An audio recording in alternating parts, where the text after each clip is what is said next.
For months, an uneasy silence hung over many communities in Imo State.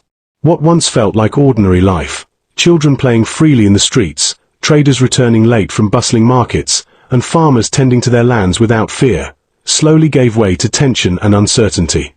Stories of armed attacks began to circulate, first as whispers, then as confirmed incidents that shook entire neighborhoods. It started with sporadic cases of robbery along quiet roads. Motorists reported being ambushed at night, valuables stolen at gunpoint, and in some cases, victims left injured. Soon after, kidnappings followed. Victims were taken from their homes or intercepted during travel, with families forced to negotiate for their release under immense pressure. The situation escalated quickly, and fear spread like wildfire. Residents began to adapt to this new reality. Businesses closed earlier than usual, and movement after dark became increasingly rare. Parents warned their children to remain indoors, while community leaders organized local vigilante groups to provide some level of protection. Despite these efforts, the attacks persisted, becoming more coordinated and more daring. Amid this growing crisis, the Nigeria police force intensified its efforts to uncover the root of the problem. Initial investigations suggested that these were not isolated criminals acting independently, but rather a structured network operating across multiple locations within the state. The breakthrough began with information from local sources. Concerned citizens, community leaders, and even former associates of the suspects began to provide tips, some anonymously, others directly to authorities.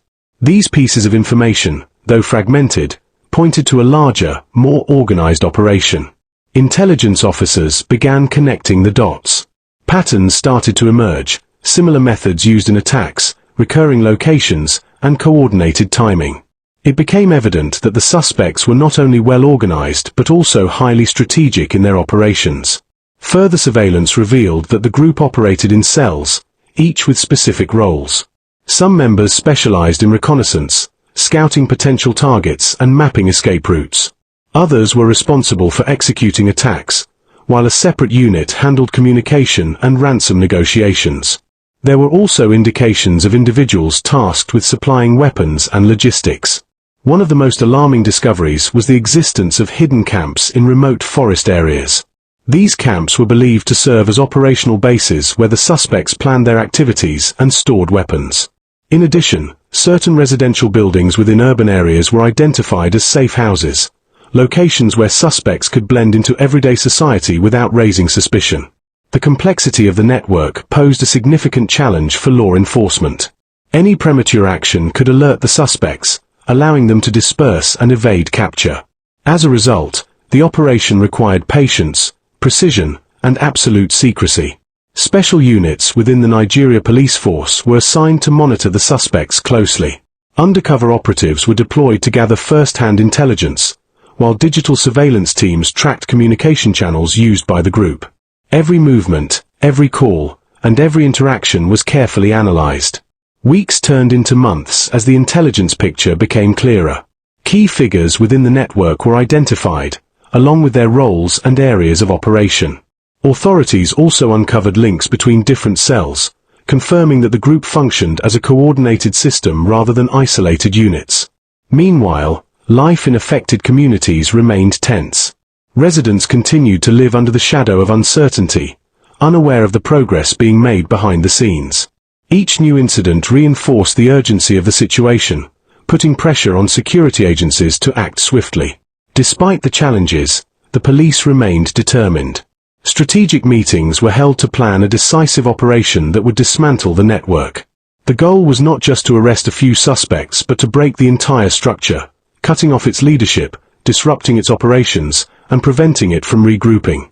The plan required simultaneous action across multiple locations. Forest camps, urban hideouts, and suspected meeting points were all marked as targets.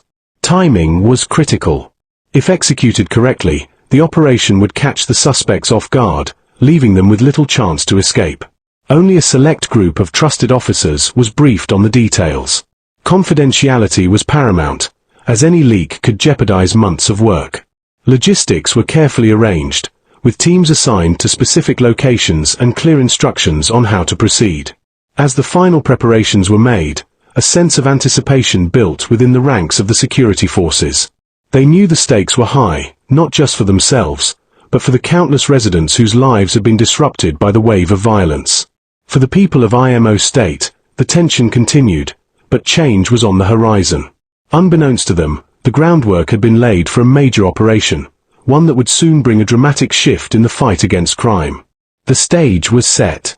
The intelligence was complete, and the moment to act had finally arrived.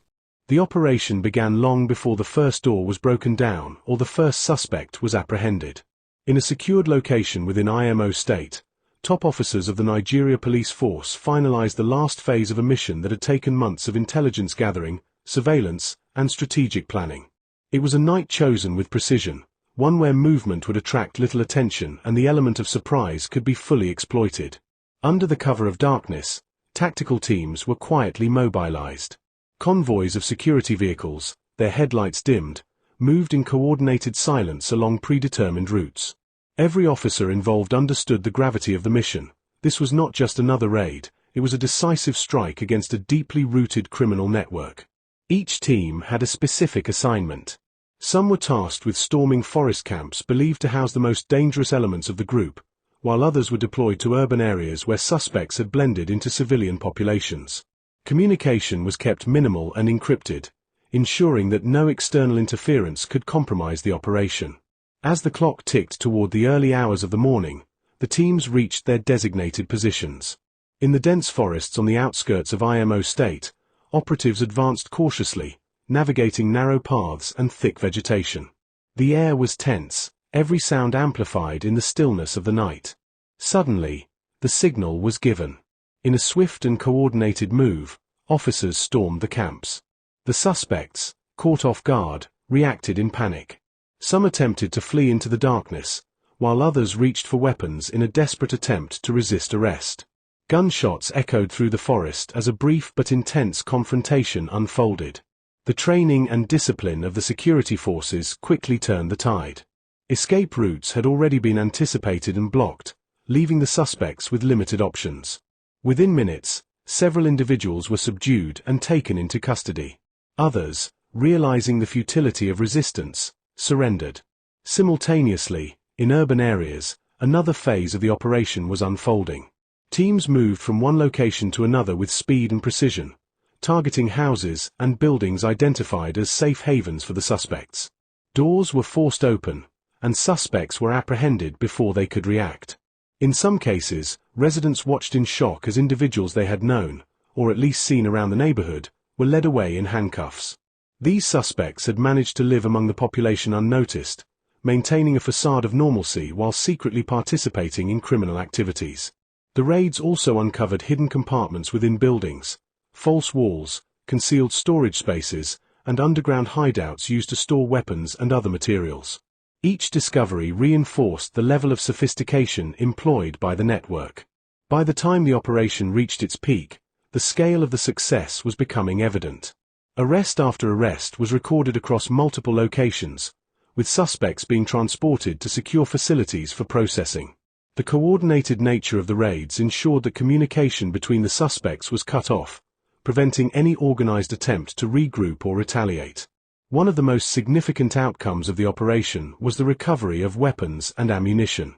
Security operatives seized a large cache that included assault rifles, locally fabricated firearms, magazines, and hundreds of rounds of live ammunition. These weapons, if left in circulation, could have been used to carry out further attacks, putting countless lives at risk. In addition to weapons, communication devices such as mobile phones and radios were confiscated. These items are expected to play a crucial role in ongoing investigations, as they may contain valuable information about the network structure, operations, and external connections. As dawn began to break, the operation gradually came to an end. The once quiet night had given way to a scene of controlled activity, with officers securing locations, documenting evidence, and transporting suspects. The final count stood at 75 arrested individuals, a number that underscored the magnitude of the criminal network that had been operating within Imo State. For the officers involved, there was a sense of accomplishment, but also an understanding that the mission was far from over. The arrests marked a significant victory, but they also opened the door to a new phase of investigation and intelligence gathering. For residents, the impact of the operation would soon become clear. The sounds of the night, once filled with fear and uncertainty, had been replaced by the promise of renewed security. Though many were still unaware of the full details, the events of that night would mark a turning point in the fight against crime in the state. The success of the midnight raid demonstrated the power of coordination, intelligence, and decisive action. It sent a strong message to criminal elements. Their activities would not go unchecked, and the long arm of the law would eventually catch up with them. As the sun rose over Imo State, it illuminated not just the aftermath of a major operation, but the beginning of a new chapter in the ongoing battle for peace and security.